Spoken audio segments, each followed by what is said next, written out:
성곽을 볼 때에 그 위엄에 야 대단하다. 또 저 성에는 어떤 그 모습들이 펼쳐질까라고 하는 생각을 할 수밖에 없습니다. 우리가 어렸을 때 남대문을 보고 동대문을 볼 때에 그 조선시대 때에 그 이루어진 그 서울의 그 모습은 어떤 모습이었을까? 그래서 실제로 사대문 안에 있는 사람들과 사대문 밖에 있는 사람들과 신분의 차이가 있었고, 그리고 안에 사느냐 밖에 사느냐에 따라서 이제 사람들의 태도가 달라졌다고 하는 얘기입니다. 그런데 이제 새 예루살렘 성벽은 크고 높은 성곽이라고 이렇게 표현되고 있습니다. 이것은 단지 새 예루살렘 성이라고 하는 건물만 내려오는 것이 아닙니다. 성벽까지 포함하는 웅장한 도시가 내려온다는 뜻입니다. 그러니까 우리가 신부다 하면은 성도를 말하기도 하고, 또 요한계시록의 그 21장에는 이 말씀에 보면은 바로 새 예루살렘 성을 신부라고도 얘기를 합니다. 그러니까 이 새 예루살렘 성이라고 하는 그 성은 한 도시가 내려오는데 그 도시 안에 이제 성도가 있는 거지요. 자, 그래서 이스라엘의 12지파, 12지파는 구원받은 백성들을 상징을 합니다. 12지파의 이름이 12문에 기록되어 있습니다. 그 이름은 구원받은 성도들의 이름이다 하는 거지요. 그래서 12문은 단순히 천국에 들어가는 출입문 정도가 아닙니다. 출입문 정도가 아니라 예수님의 신부들을 말합니다. 그래서 이제 예수님의 그 신부라고 했을 때 그 거룩한 성 새 예루살렘 그 신부의 모습을 말한다고 했는데, 그래서 이제 신부라고 칭하는 거지요. 예수님은 12제자를 부르셨습니다. 그래서 이 12제자, 12제자라고 하면 12명의 제자, 그 사람들만 얘기하는 것이 아니라 12제자는 대표성을 가지고 있는 겁니다. 그들은 세상에서 보면 성공하지 못했습니다. 어부들이고 그리고 또 세리고 했던, 그래서 사람들이 볼 때에 평가절하했던 사람들이에요. 다시 얘기해서 우리 예수님을 나사렛 예수라 하고, 그리고 그 무리들을 갈릴리 사람들이라 이렇게 칭을 했던 거죠. 자, 그렇다고 하면 갈릴리 사람들이다. 그러면 뭐 어부들이다. 그 당시에 사람들은 그냥 뭐 천한 사람들이다. 고기 잡던 사람들이다라고 하는 평가를 절하했던, 그래서 우습게 보았던 사람들이 바로 갈릴리 사람들이죠. 그리고 나사렛 예수다. 나사렛 북쪽에 그 변방 쪽에 있는 그 나사렛 동네의 예수다라고 했을 때 그 예수도 별 일 없다 이런 얘기입니다. 그러니까 그들은 세상에서 보면은 성공하지 못했습니다. 그런데 율법과 계명을 잘 지켰느냐? 그렇다고 해서 율법과 계명을 잘 지켰느냐? 율법과 계명을 잘 지키지 못한 사람들이 바로 그 사람들이죠. 예수님은 앞으로 부를 성도의 모습이 이렇게 부족해도 자신의 제자로 만드시겠다고 미리 선포하고 계시는 거지요. 자, 우리가 주님 앞에 나왔을 때 우리의 모습이 의롭다라고 말할 수 없는 우리의 모습입니다. 우리는 부족합니다. 그리고 감히 예수님의 12제자처럼 될 수 있을까라고 하는 그런 의문을 항상 가지게 됩니다. 그럼에도 불구하고 우리는 부족해도 문제가 있고, 또 율법과 계명을 지키지 못하고, 또 세상적으로 보면은 성공하지 못했어도 바로 제자로 예수님의 제자로 만드시겠다고 하는 그러한 의도를 선포하시고 계신 거지요. 예수님께서 제자를 부르실 때 제자들의 능력과 배경을 보시고 부르지 않으셨습니다. 제자들이 능력 있다. 또 제자들이 배경이 있다. 그래서 제자들을 나름대로 이렇게 쓸만하다 해서 부르신 것이 아니다 말이죠. 예수님은 자신이 택한 백성들만 제자로 삼습니다. 부족하지만 그리고 우리 주님께서는 능력과 세상적으로 볼 때에 뛰어나지 않은 사람들이지만 우리 예수님께서 부르셨고 바로 우리 주님께서 택한 그 제자들을 제자로 삼아서 사명을 주신 줄로 믿습니다.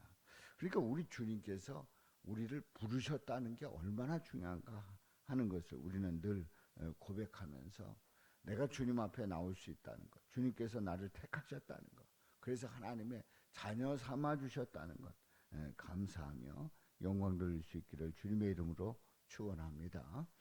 예수님은 앞으로 구원할 성도들이 베드로, 요한, 도마 같은 그러한 자들이라고 미리 말씀하시는 것과 같단 말이지요. 12 제자에 대한 말씀을 하시는 그 내용은요. 그래서 예수님의 제자는 12명이 아닙니다. 12명만이 아닙니다. 만약 제자가 12명으로 제한되어 있다고 하면 구약의 모든 성도들은 다 제외되어야 합니다. 또한 바울처럼 예수님이 승천하신 후에 회개하고 돌이킨 자 다 해당 사항이 안 되는 거죠. 그러니까 제자로서 세움받을 수가 없는 겁니다. 따라서 12이라고 하는 문자 그대로 숫자가 아닙니다. 그러니까 12 제자 그러면 12명만 해당되는 게 아니다 하는 거예요. 구원받은 모든 성도들을 상징하는 대표성을 띠고 있는 그러한 단어임을 봅니다. 그래서 12지파와 12사도를 합하면 몇이 됩니까? 24가 됩니다. 그래서 24장로는 구원받은 성도로서 예수님의 신부를 의미합니다. 예수님의 신부를 의미해요. 그래서 24장로라고 하는 그 장로를 이제 구약의 12지파, 신약의 12사도, 그래서 24명 이런 제한적인 의미로 해석하는 경우가 많은데 이제 구원받은 성도, 예수님의 신부들을 의미하고 있다는 거죠. 그래서 이제 일반적으로 두 수를 더하면 그 합의 결과는 무조건 더한 수보다 더 큽니다. 다시 얘기해서 12 더하기 12은 24가 나옵니다. 24는 12보다 더 큰 수입니다. 뭐 우리가 그냥 그 산수로 생각을 해보면 우리 당연히 이제 그 결과가 나오지요. 그럼 12 제자와 신부 중에서 누가 더 높은 위치에 있느냐 하는 얘기입니다. 당연히 제자보다 신부가 더 높습니다. 다시 얘기해서 예수님의 제자들은 무시하고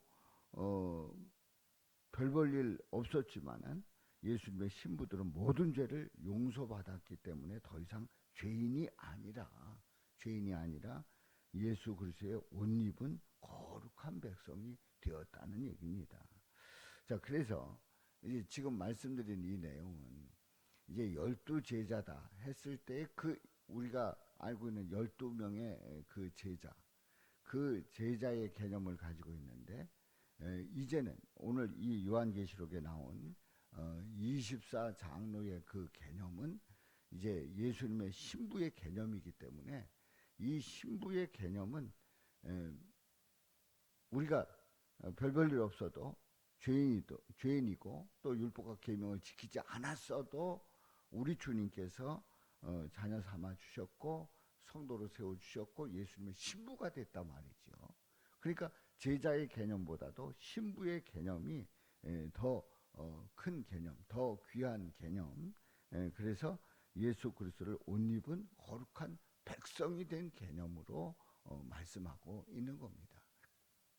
그렇기 때문에 우리 요한계시록을 보면서 우리는 요한계시록을 통해서 구원받아서 성도가 되고 또 하나님 나라에 가고 그리고 예수님의 신부가 되었다. 그렇다면 이것은 그 어떤 것보다도 더 영광스럽고 더 귀한 것이고 더 위에 있는 그러한 개념이란 말이지요. 신약의 12제자의 그 개념 얼마나 훌륭한 개념입니까? 그런데 내가 예수님의 신부가 되어서 예수님 신부로서 세워진다 했을 때는 이제 예수 그리스도를 옷 입은 거룩한 백성이 되었다는 거지요. 그래서 제자보다도 신부의 위치가 비교할 수 없을 정도로 훨씬 높다는 거예요. 훨씬 더 높다는 거예요.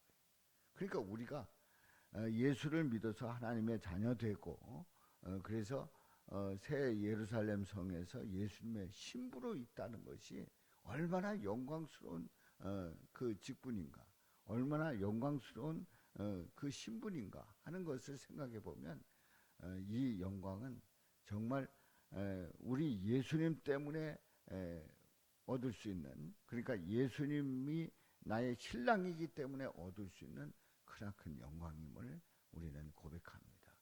물론 우리가 현실 속에서 이루어진 일이 아니잖아요. 지금 우리는 이 세상에서 지상에서 한평생 살아가면서 이런저런 일로 힘들게 어렵게 또 그 자식들을 키우면서 또 직장을 다니면서 사업을 하면서 힘들게 지내고 있는 우리들이 과연 예수 그리스도의 신부로서 그 높은 신분을 내가 유지할 수 있을까? 그런 신분이 될 수 있을까? 라고 생각을 하게 됩니다. 현실적으로 보면. 그러나 우리는 분명합니다. 오늘 이 말씀에서 우리에게 이렇게 귀한 영광의 말씀을 우리에게 들려주고 있단 말이지요. 우리는 예수 그리스도의 신부로서 그야말로 제자보다 더 높은 그 신분을 받을 수 있다고 하는 그 소망 중에 믿음으로 나갈 수 있기를 주님의 이름으로 축원합니다. 그러므로 우리는 요한계시록을 보면서 이 요한계시록을 통해서 우리는 그 어떤 그 시련과 연단 속에서 또 세상의 그 심판 속에서도 우리 주님 보호해 주시고 또 예루살렘 거룩한 성 예루살렘에서 거룩한 신부로 세워진다고 하는 이 놀라운 약속의 말씀을 우리가 분명히 믿고 믿음으로 나갈 때 저와 여러분의 삶 속에서 더 큰 주님의 사랑, 은혜 또 그 약속의 말씀을 믿고 확신하고 승리하는 우리 복된 성도님들 되시기를 주님의 이름으로 축원합니다. 기도합니다. 아버지 하나님, 오늘 말씀을 통해서 분명히 깨닫게 해주시니 감사합니다. 아버지 하나님, 바로 예수 그리스도의 신부가 얼마나 귀한가 그리고 높은 신분인가를 우리는 말씀을 통해서 깨닫게 해주시니 감사합니다. 아버지 하나님, 우리는 그야말로 세상적으로 성공하지 못하고 또 우리의 신분이 높지 않아도 그래도 자녀 삼아 주셨고 예수님의 12 제자의 그러한 특별한 하나님의 자녀로서 우리를 포함시켜 주시고 그리고 주님 앞에 왔을 때 예수님의 신부로서 12 사도보다 더 높은 신분을 가질 수 있는 그 특권을 주셨으니 감사합니다. 주님의 그 놀라우신 그 은혜와 그 사랑 또 그 약속을 우리가 분명히 믿고 또 감사하며 믿음으로 나가는 저희가 되게 하여 주옵소서. 예수님의 이름으로 기도하옵나이다. 아멘. 찬송가